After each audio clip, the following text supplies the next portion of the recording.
Have you guys noticed that winter just doesn't feel normal anymore? Yeah, it gets cold, but this feels different. It feels like a sudden shift, especially here in the Northeast. A few weeks ago, I put out a video telling you to bring your animals inside because it was going to be obscenely cold and their chance of survival outside, let alone even a human's chance of survival outside, is near impossible in these sub-zero temperatures. And I really meant it because we're not talking about just regular winter here. We're dealing with that sudden drop, that plunge. One day the weather's manageable and tolerable, and then suddenly, like a flip switch, we're in sub-zero temperatures and you don't even want to go outside. And if you're like me, maybe you felt it too, not just on your skin, but like in your gut, that something bigger might be at play. Now, before we go any further, this video is for entertainment purposes only. And I love a good conspiracy. And while it's so cold outside, I did what I usually do. I went full nerd mode and research. I started researching and saw with this extreme weather that there's trending in other areas that pertain to weather as well. Is it simply a dip in the jet stream, a polar vortex, a snow bomb cyclone, just a regular weather anomaly, or is there something bigger at play? And that's what we're going to explore today.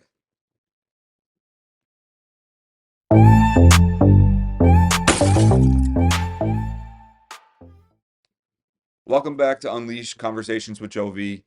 And as I said in my intro, today we're going to be talking about the weather and the extreme weather we've been experiencing, especially up here in the Northeast. Now, before we go any further, this is for entertainment purposes only. Go out and do your own research. Don't come from me. I just like a good conspiracy theory. But all jokes aside, here's the thing. Weather is really important to us, right? It predicts a lot of stuff for us. Travel, crops, money. It can even affect our mood. So when we have these sudden changes in weather, especially for me, the urge to understand it grows even more. We've gone from old school science and folklore to more modern technology like Doppler radar, forecast models, and real-time storm tracking right in our pockets. And we still hold on to tradition. I mean, like, seriously, we take a small groundhog called Puxatawny, I think that's how you say his name, Puxatawny, and let him decide how much longer winter's going to last, if he sees a shadow or if he doesn't. The accuracy on Puxatawny, the cute little groundhog, 35%. But yet we still keep that tradition alive, Groundhog Day, because we want certainty. And I know that when the weather feels unpredictable and it gets intense, and I'll speak for myself, but I know people don't just ask what's happening, people are asking who's controlling it. And that's where the government program HAARP comes into play. This is a very cool topic for me. I enjoy researching stuff like this. HAARP is a real thing. It's a real government program located in Alaska, and it stands for High Frequency Active Auroral Research Program. It's a research facility program founded by the U.S. defense related agencies and also run with university partners. It studies the ionosphere, which is the electrically charged upper layer of Earth's atmosphere using high frequency radio waves. Researchers use it to understand simple things like how radio signals travel long distances, ionospheric behavior during auroras and solar storms, and it can affect communications and navigation systems. Because it's a powerful radio transmitter aimed at the upper atmosphere, HAARP also gets pulled into a lot of conspiracy talk. And this is the part that I love. So I'm not here to preach, I'm not here to debunk. I'm just here for the mystery. I'm here for the part that makes you go, hold up, you know? Because when the weather starts feeling patterned instead of random, and at least for me, it makes me go, what's going on here? Now, officially, it's research communications, auras, atmospheric science. That's what the main purpose is for HARP.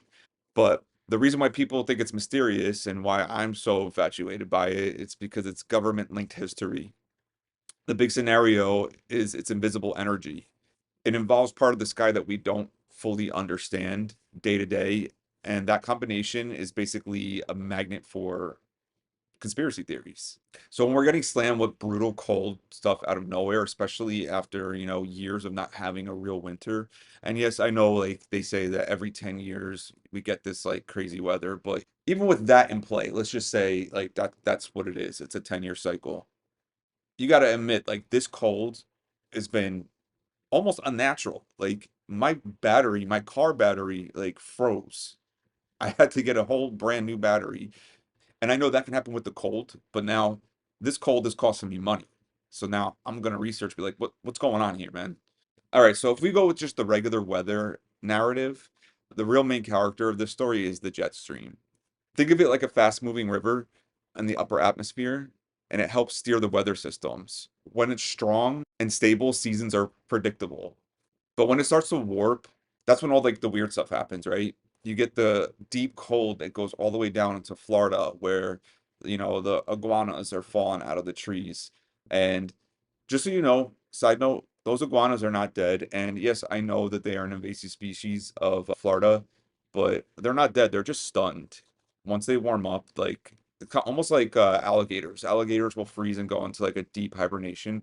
Once they warm up, they can come back to life. So if you are in Florida, like don't throw them out. I mean, I know that they're invasive species, but I don't like to kill anything, so I feel bad for the iguanas. But that just speaks to my point of what I'm trying to get to here. In places like Southern Florida, where I lived for about 8 years and it's 92 degrees at Christmas time, suddenly, like, people in Florida freak out when it gets down to like 60, 55. They have like their Uggs and their winter stuff on, and, they can't handle the cold.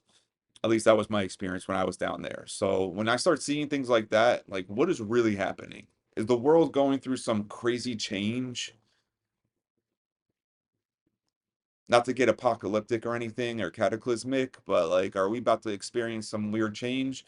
Or or is the government controlling our weather, man? I don't know. I just think it's such a cool topic, and the fact that they can do that is just amazing to me.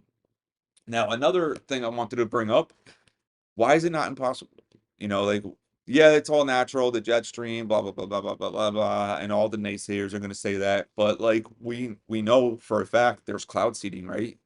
They actually shoot ionized silver or salt particles into the clouds to create snow and rain. They do this in Dubai, where like rain is just like not a natural common occurrence. That's amazing. So if they can do that, I'm like, I mean, they can do whatever they want, right? They can make it freezing cold, they can make it rain, they can make it snow. And that's going to lead me to the next topic, which I know is also controversial, but the chemtrails, man. I did notice, and again, allegedly, I'm just saying this is all for fun, but I noticed like before this last snowstorm that dumped like 15 inches in New Jersey and 18 inches in New York City, there's still snow on the ground, and that snow looked mad weird, by the way. I'm just saying. Um, I noticed right before that storm that there was like more than usual chemtrails. And I know people say they're contrails and whatever, but like I think they're chemtrails because they stay suspended longer in the sky.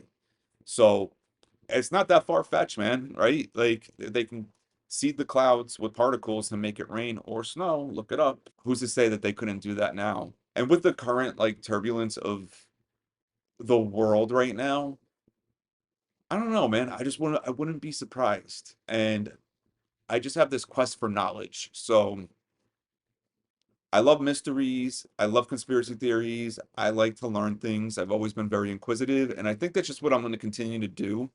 Um, but you guys tell me your thoughts. You let me know what you think, or if there's even a topic that you're interested in. Because I'm definitely interested in it. And again, I'm gonna just say it again. We're going through this weekend another sub-zero, -10, -15 wind chills, another obscenely cold weekend. Keep your animals inside, please. All right. And I will catch you in the next video.